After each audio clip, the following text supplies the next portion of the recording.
مثال ظاہری کے ایام قریب آئے تو حضور نے سرخ پٹی باندھی، تیز بخار ہے نبی کریم کو، دو صحابہ سہارا دے کے مسجد میں لائے، نبی پاک علیہ السلام کو بظاہر سہارا دے کے لایا گیا۔ کریم رسول نے لوگوں کو جمع کیا، حضور آج کیا ہونے والا ہے، آج کیا کہا جائے گا، آج کس لیے میٹنگ بلائی ہے؟ نبی کریم کے کل صحابہ جب مسجد میں جمع ہوئے تو کھچا کھچ مسجد بھری ہے۔ مثال ظاہری سے چند یوم پہلے کی بات، نبی پاک نے فرمایا آج تمہیں کوئی جہاد کی ترغیب نہیں دینی، آج کوئی نیا پیغام نہیں دینا، آج تمہیں بتانا ہے کہ رب نے اپنے بندے کو اختیار دیا ہے، چاہے تو دنیا میں رہے، چاہے تو اس کی بارگاہ میں حاضر ہو جائے۔ اس عبد نے بارگاہ ربوبیت کی طرف لوٹنے کا ارادہ کر لیا ہے۔ حضرت صدیق اکبر رونے لگے تو صحابہ نے کہا تمہیں کیا ہوا؟ کہنے لگے سمجھ نہیں رہے، کسی کی بات نہیں کر رہے، نبی پاک تو اپنی بات فرما رہے ہیں، اس نے جانے کا ارادہ کر لیا۔ سنیے میرے بھائی، محبوب پاک نے فرمایا بھائی کسی شخص کو میری طرف سے کوئی تکلیف پہنچی ہو تو بدلہ لے سکتا ہے، بدلہ لے سکتا ہے، کسی کو تکلیف پہنچی ہو۔ صحابہ پھوٹ کے رونے لگے، محبوبہ کرم ہی کرم ہوا ہے، رحمت ہی رحمت آئی، آپ کے بارے میں گمان کرنے والا بھی دائرہ ایمان سے نکل جائے گا۔ حضور آپ کیا فرما رہے ہیں؟ فرمایا نہیں بھائی اٹھو۔ پیچھے سے جناب عکاشہ بن محصن اٹھے، ہاتھ کانپتے ہیں، آگے بڑھے، کہنے لگے یا رسول اللہ، ایک جنگ کے موقع پر آپ نے درہ مارا تھا، ننگی پیٹھ پر صفیں سیدھی کراتے، بات دل میں رہ گئی ہے، میں نے بدلہ لینا ہے۔ نبی کریم نے فرمایا بلال دوڑ کے جاؤ، فاطمہ کے گھر درہ پڑا ہے، درہ لاؤ۔ سیدنا بلال حبشی کہتے میں گیا، دستک دی سیدہ طیبہ طاہرہ، حضرت فاطمہ فرمانے لگی بلال کیسے آئے ہو؟ اماں جی وہ درہ چاہیے تھا۔ سیدہ کو تشویش ہوئی، کہنے لگے بلال نہ تو جنگ پہ جانا ہے، نہ جہاد ہے، نہ کوئی ایسا موقع ہے، حضور کی تو طبیعت مبارک بظاہر بڑی علیل ہے، درہ کیا کریں گے؟ حضرت بلال عرض کرنے لگے اماں جی ایک صحابی بدلہ لینے لگے ہیں، صاحب طبقات نے جملے لکھے ہیں، کہتے ہیں بی بی صاحبہ نے درہ بھی دیا اور امام حسن حسین کو بھی باہر نکالا۔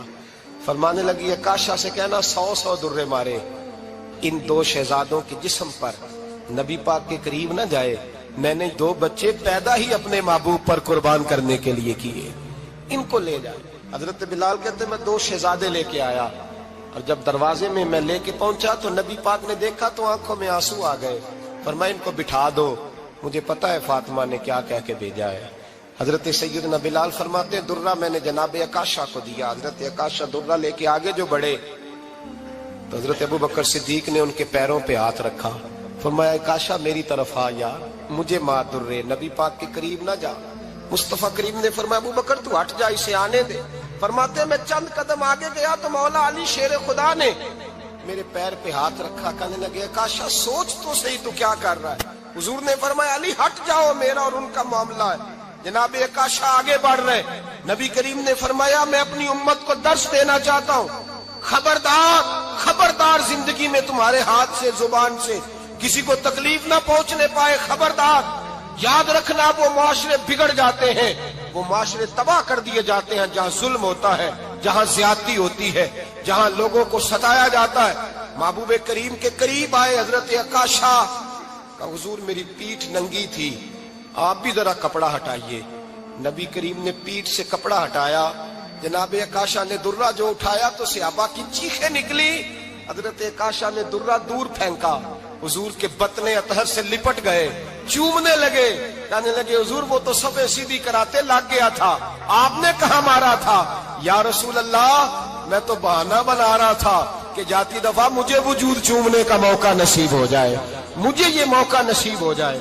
میرے حبیب نے فرمایا جس نے جنتی دیکھنا ہو میرے عکاشہ کی زیارت کر لے۔ بھائی ظلم کا دروازہ کھلا ہوا ہے اور لوگ بھول جاتے ہیں زیادتی کرتے ہوئے، وہ بہو سے ہی کیوں نہ کریں، وہ اپنے گھر کے بھول جاتے ہیں کہ شاید پوچھنے والا کوئی نہیں، شاید میزان نہیں لگے گا۔ ایران کے بادشاہ نے اپنے بیٹے کو پڑھانے کے لیے ایک استاد صاحب کا بندوبست کیا۔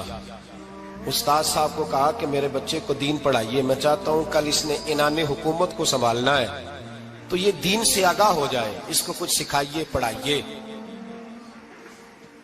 بہت نیک بزرگ بڑے درویش عالم پڑھانے لگے، اسباق مکمل ہو گئے، دین کے اسباق قرآن مجید پڑھایا، احادیث طیبہ کا درس دیا، اصول فقہ سے روشناس کرایا۔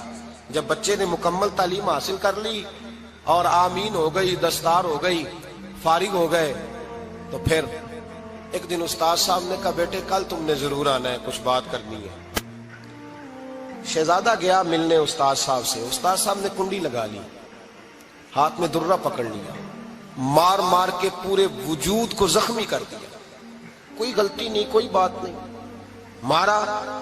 اب بچہ آیا آ کے بادشاہ سلامت سے کہا کہ ابا جی سمجھ نہیں آئی، بڑا مارا ہے استاد۔ تو سیانے تھے نا بادشاہ، یہاں تو قاری صاحب روز کٹہرے میں کھڑے ہوتے ہیں، مولوی صاحب آپ نے میرے بچے کو کیوں مارا ہے؟ آپ 8,000 کے مولوی ہیں، میرا کئی کروڑ کا بچہ ہے، سویرے بدل لیں گے، خبردار آپ نے بچے کو ہاتھ لگایا، اپنی حیثیت میں رہے معاذ اللہ۔ جو قومیں استادوں کو کٹہروں میں کھڑا کرتی ہیں وہ ترقی نہیں کر پاتی، جو استادوں کو کٹہروں میں روز کھڑا کرتے ہیں۔ کہا ابا جی بڑا مارا ہے، تو والد بڑے سمجھدار تھے، کہنے لگے بیٹا استاد باپ ہوتا ہے، وہ زیادتی نہیں کرتا، کوئی بات ہوگی میں تیرے استاد کو کٹہرے میں نہیں بلاؤں گا۔ اماں سے بات کی، اماں کہنے لگی بیٹا میں تیرے باپ سے کیسے بات کروں، ڈر آتا۔ وقت گزر گیا، 22 سال بیت گئے، 22 سال گزر گئے، بادشاہ کا انتقال ہوا، شہزادہ تخت پہ بیٹھا، پہلا حکم یہ دیا کہ میرے استاد کو بلاؤ، پہلا حکم۔ استاد جی بوڑھے ہو گئے تھے، چھڑی کے اوپر ٹیک لگا کے آئے اور بھویں سفید ہو کے جھک گئی تھیں، یوں آنکھ کھول کے بڑی مشکل سے دیکھا، کہنے لگے شہزادے حکم ہو۔ کب میں شہزادہ نہیں، اب میں بادشاہ بن گیا ہوں۔ استاد جی 22 سال بیت گئے، آپ نے مارا تھا، پر وہ درد چونکہ زیادتی کی تھی، میرا قصور کوئی نہیں تھا، تو نہ میری روح سے درد گیا ہے نہ میرے جسم سے گیا ہے، میں بے اختیار تھا، پوچھ نہیں سکتا تھا، آج با اختیار ہوا ہوں۔ سب سے پہلے پہلا حکم آپ کو دیا، بلایا ہے، بتائے کیوں مارا تھا، کیوں مجھے مارا تھا، میری زیادتی بتائے۔ تو استاد، بوڑھے استاد کی آنکھیں آنسوؤں سے بھر گئی، کہنے لگے بیٹے بس آج کے دن کے لیے مارا تھا، یہ جو دن آ گیا نا میری زندگی میں اس لیے مارا تھا، یہ میں چاہتا تھا میری زندگی میں وقت ہے، آج کے بس میری مراد پوری ہو گئی۔ کہا صاحب کس لیے، مجھے بھی سمجھائے۔ آپ فرمانے لگے کتنی دیر ہو گئی تجھے مار کھائے ہوئے، کتنا زمانہ بیت گیا؟ کہنے لگا 22 سال۔ فرمایا زخم بھولے تو نہیں، درد ختم تو نہیں ہوئی، تمہیں بات 1 منٹ کے لیے بھی تمہارے حافظے سے محو تو نہیں ہوئی؟ کہا استاد جی روز رات کو یاد آتی، روز خیال آتا تھا۔ استاد کہنے لگے بھائی تو بے اختیار تھا، پوچھ نہیں سکا، 22 سال تجھے یاد رہا، مجھے پتا تھا تو ایک دن حکمران بنے گا، میں نے تجھے اس لیے مارا تھا کہ بیٹے یاد رکھنا، کسی پہ ظلم نہ کرنا، اگر تجھے 22 سال تک یاد رہا ہے تو جس پر تو ظلم کرے گا اسے بھی قیامت تک یاد رہے گا، اور یہ یاد رکھنا تو آج با اختیار ہوا تو تو نے مجھے بلا لیا ہے، قیامت کے دن غریب با اختیار ہو جائیں گے، مظلوم با اختیار ہو جائیں گے، وہ با اختیار ہوں گے، للہ الواحد القہار، رب کریم کی بارگاہ کے اندر ان کا اختیار ہوگا، اکیلے اللہ کی حکمرانی ہوگی، پھر وہ بلائیں گے بڑے بڑے کج کلاہ، دنیا میں جن کی پگڑیاں اونچی تھیں وہ سر جھکائے کھڑے ہوں گے، دنیا میں جو ڈکٹیٹر بنتے تھے ان کی پشتیں لال ہوں گی، ان کو غدار لکھا جائے گا، قیامت تک نہیں بھولے گا۔ ظلم کرنا تو سوچ سمجھ کے کرنا، اتنا کرنا جتنا تم سہ سکتے ہو، اتنی زیادتی کرنا جتنی قیامت میں تم برداشت کر سکتے ہو۔ میرے نبی کریم صلی اللہ علیہ وسلم نے فرمایا ظلم سے بچو، یہ قیامت کے اندھیروں میں سے ایک اندھیرا ہوگا، زندگی میں زیادتی نہ کریں، اگر تھوڑی دیر کے لیے کوئی چیز برداشت کر جائیں گے تو وہ فائدہ دے جائے گی، کچھ دیر کے لیے اگر سہ جائیں گے تو نفع مل جائے گا، سہنے کی کوشش کریں لیکن زیادتی نہ کریں، نظر کو، سوچ کو، ذہن کو پاک رکھیں، اور میرے بھائی زندگی پوری ظلم سے بچیں، زیادتی سے بچیں۔ امیر المومنین حضرت جناب سیدنا عمر فاروق رضی اللہ تعالیٰ عنہ رات گھر میں تھے تو رونے لگے، بڑی دیر تک روتے رہے، والدہ اٹھی تو صاحبزادے سے کہنے لگی پتہ کرو تمہارے باپ کو کیا مسئلہ ہے۔ شہزادے آئے، کہنے لگے امیر المومنین والد گرامی کیا ہوا؟ تو حضرت عمر فاروق کہنے لگے بیٹا اپنی اماں کو بلاؤ۔ والدہ آ گئی، کیا بات ہے، کچھ طبیعت خراب ہے تو حکیم کا بندوبست کیا جائے۔ تو حضرت عمر کہنے لگے کچھ بھی نہیں، آج مسجد سے نکلا ہوں تو نبی پاک کے صحابہ میری تعریفیں کر رہے تھے۔ یہ حضرت فاروق اعظم کے وصال کے قریب کے دن ہے، تعریفیں تو حضرت یہ رونے کی بات ہے کہ خوش ہونے کی؟ آپ فرمانے لگے نہیں، سوچتا ہوں باہر تو میں اچھا رہا ہوں، پتہ نہیں گھر میں ہی کوئی زیادتی نہ ہو گئی ہو، پتہ نہیں تمہارے ساتھ بھی میرے معاملات ٹھیک تھے کہ نہیں، صحابہ تو تعریف کرتے ہیں، رو رہا ہوں تمہاری وجہ سے نہ الجھ جاؤں، بیوی ہی نہ کہے میرا حق ہی ادا نہیں کیا۔ یہ لفظ کہتے کہتے پہاڑ ہے یہ شخص، کیسر و کسرا کامتے ہیں۔ حضرت عمر رو پڑے، بی بی سے کہنے لگے مجھے اللہ کی رضا کے لیے معاف نہیں کر دیتی؟ میرے اوپر بوجھ تھا امت کا، میں ساری رات مدینے کی گلیوں میں پھرتا تھا، دن سارا مسجد میں گزرتا تھا، میں تجھے وقت نہیں دے پایا، معاف نہیں کر دیتی؟ تو زوجہ کہنے لگی نہیں عمر، میں نے بھی زندگی میں اپنا کوئی سکھ چین نہیں دیکھا، کوئی چاؤ پورا نہیں کیا، میں کیسے معاف کر دوں؟ میں نہیں معاف کرتی۔ حضرت عمر زمین پہ بیٹھ گئے، رونے لگے، کہنے لگے چل معاف کر دے۔ کہنے لگی ایک وعدہ کرو، قیامت کے دن رب کریم کی بارگاہ میں میری سفارش کرو گے؟ اللہ کی بارگاہ میں عرض کرو گے کہ اللہ اچھی تھی، مجھے کپڑے دھو کے دیتی تھی، روٹی پکا کے دیتی تھی، میری عزت کی محافظ تھی؟ جناب عمر کہنے لگے تیرے ساتھ وعدہ ہے، رب اپنے فضل سے عمر کو جنت دے گا تو عمر تجھے جنت میں ساتھ لے کر کے جائے گا، تیرے ساتھ وعدہ ہے۔ میرے بھائی جن کے دلوں میں احساس تھا کہ ہم سے کوئی زیادتی نہ ہو جائے کسی جگہ، وہ تو یہاں تک معاملہ کرتے تھے، یہاں تک ان کا خیال رہتا تھا۔ عزیزو، ایک تو نظر میں حیا پیدا کریں، والدین کی بہت بڑی ذمہ داری ہے۔ لاکھوں بچے مرضی کی شادیاں کر رہے ہیں، ہزاروں گھر اجڑ رہے ہیں، یہ وہ والا زہر ہے جو ہر گھر میں تیزی سے پھیلتا چلا جا رہا ہے۔ پہلے ہم کہتے تھے کہ بچہ باہر نہ نکلے، اب کہتے ہیں اللہ کہیں موبائل لے کے تنہا نہ بیٹھ جائے، کہیں تنہا نہ بیٹھ جائے، کیا بنے گا اس کا اگر یہ گندگی اور یہ ایسا نشہ ہے جو اجاڑ کے رکھ دے۔ بخاری شریف میں حدیث ہے، قاضی ایاز مالکی رحمۃ اللہ علیہ نے بڑی تفصیل سے لکھی ہے، راوی حضرت انس بن مالک ہیں۔ ایک بندہ بڑی دور سے آیا نبی پاک صلی اللہ علیہ وسلم کی زیارت کے لیے، بڑی دور سے۔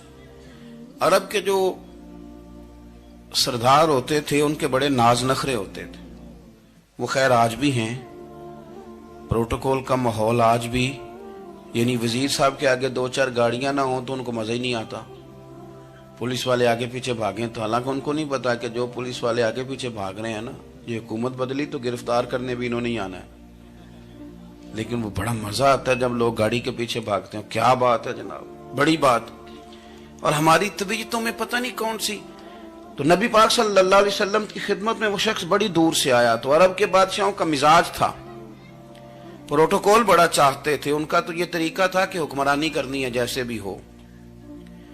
اگر کسی غلام نے دھوپ میں بندھا رہ گیا، اونٹ اور چھاؤں میں نہیں باندھا تو درے مارتے تھے، اور اگر اس نے کھول کے باندھ دیا تو پھر بھی مارتے تھے، کہتے تھے اتنا سیانا ہو گیا تو انہیں پوچھا ہی نہیں، خود بخود ہی باندھ دیا۔ وہ شخص حضور کی بارگاہ میں آیا اور بہت سارے لوگوں کے پاس کیونکہ وہ جاتا تھا اپنے سربراہ کا پیغام لے کے، تو وہ کانپ رہا ہے جب حضور کی بارگاہ میں گیا، ڈر رہا ہے۔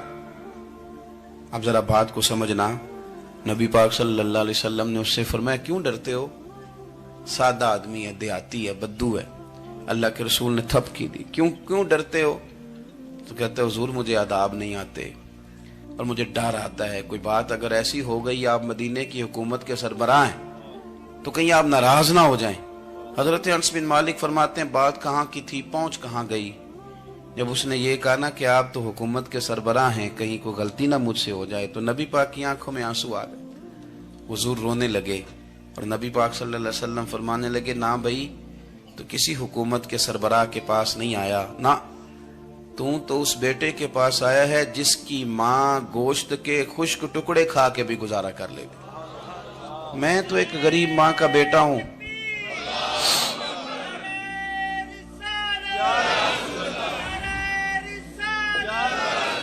بھائی اگر آپ کا یہ ذوق بن جائے، دیکھو نا آج تو لوگ بھول جاتے ہیں نا، کپڑے بدل لیتے ہیں تو وہ سمجھتے ہیں کہ شاید سارا کچھ ہی بدل گیا، یعنی گاؤں سے آ کر پڑھنے والے بھول ہی گئے ہیں کہ کس کی ماں نے کتنا زیور بیچا تھا۔ لوگ بھول جاتے ہیں چیزوں کو، اپنے ماضی کو یاد رکھیں، آپ لوگوں کے ساتھ پیار کریں، آپ لوگوں کو موقع دیں، آپ تھوڑی سی اور کوشش کریں اس شخص تک جانے کی جو آپ کو مایوس نظر آ رہا ہے، پریشان نظر آ رہا ہے۔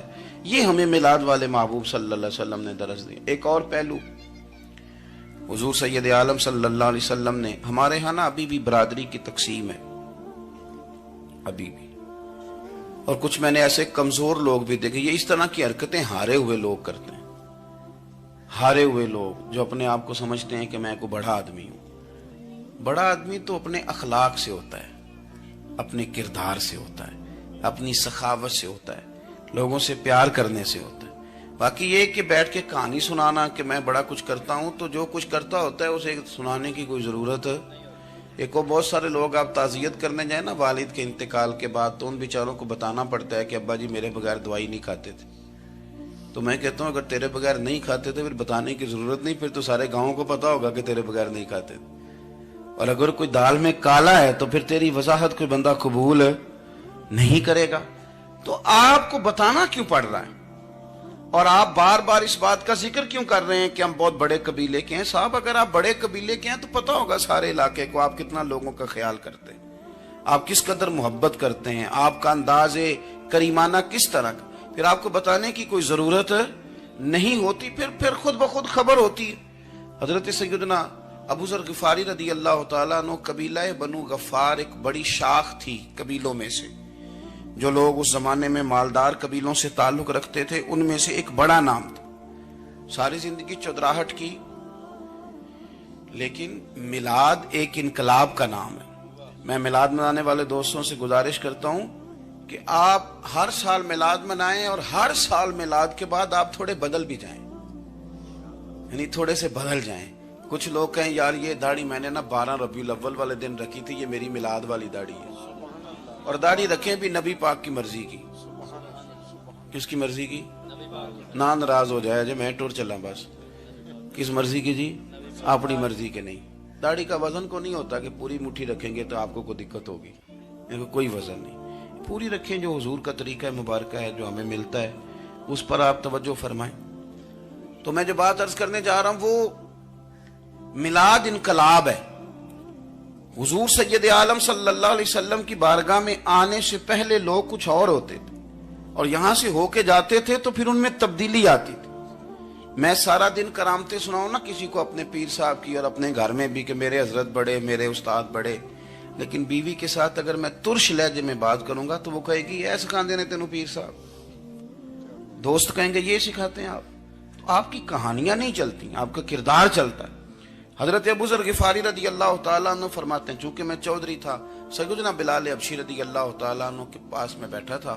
کسی بات میں بات آگے بڑھی اور بڑھتے بڑھتے بات شکنجی تک چلی گئی.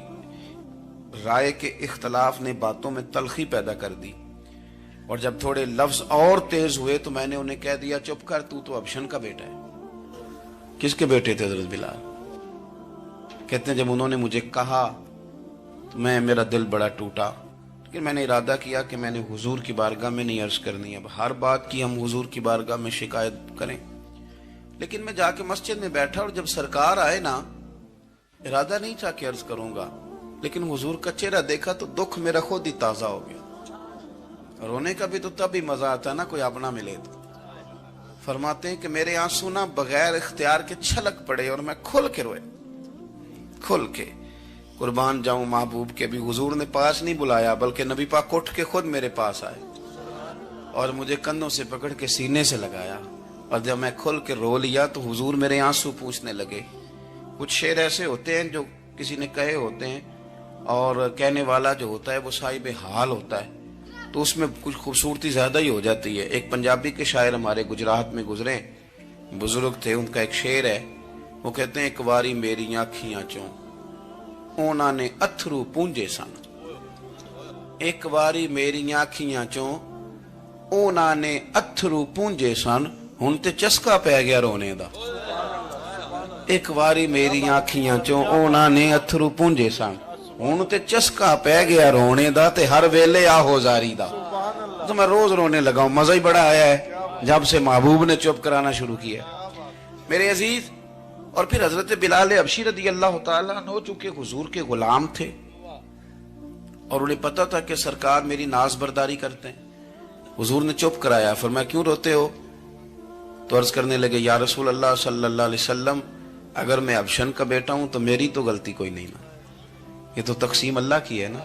الذی خلقک فسواک فعدلک فی ای صورت ما شاء رکبک. جس طرح وہ چاہتا ہے، جس کو چاہتا ہے اس طرح کی اس کی صورت بنا دیتا ہے. تو مجھے ابشن کا بیٹا کہا جاتا ہے، میری غلطی کیا ہے؟ حضرت بلال نے بھی نہیں بتایا کس نے کہا. لیکن نبی پاک صلی اللہ علیہ وسلم نے کیا فرمایا؟ امام یوسف صالحی نے لکھا ہے، ذرا غور کرنا بات پر، تسلیاں لوگ اور رنگ میں بھی دیتے ہیں پر یہ تسلی بڑی انوکھی ہے. حضور فرمانے لگے، بلال اگر تو ابشن کا بیٹا ہے تو پریشان کیوں ہوتا ہے؟ کالے رنگ والی ماں کا بیٹا ہے تو پریشان کیوں ہوتا ہے اگر تیری والدہ کا رنگ کالا ہے تو؟ عرض کی حضور آپ کیا فرمانا چاہتے ہیں؟ تو سرکار فرمانے لگے، میں دو ماؤں کا بیٹا ہوں، ایک جناب آمنہ جنہوں نے مجھے پیدا کیا اور ایک حضرت ام ایمن جنہوں نے میری پرورش کی، مجھے بڑا کیا. حضور فرمانے لگے، میری ماں آمنہ کا رنگ گورا تھا اور میری ماں ام ایمن کا رنگ کالا ہے.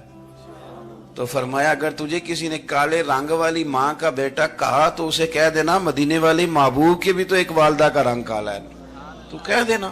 حضرت بلال کہتے ہیں کہ وہ اس طرح کی تسلی تھی، طفل تسلی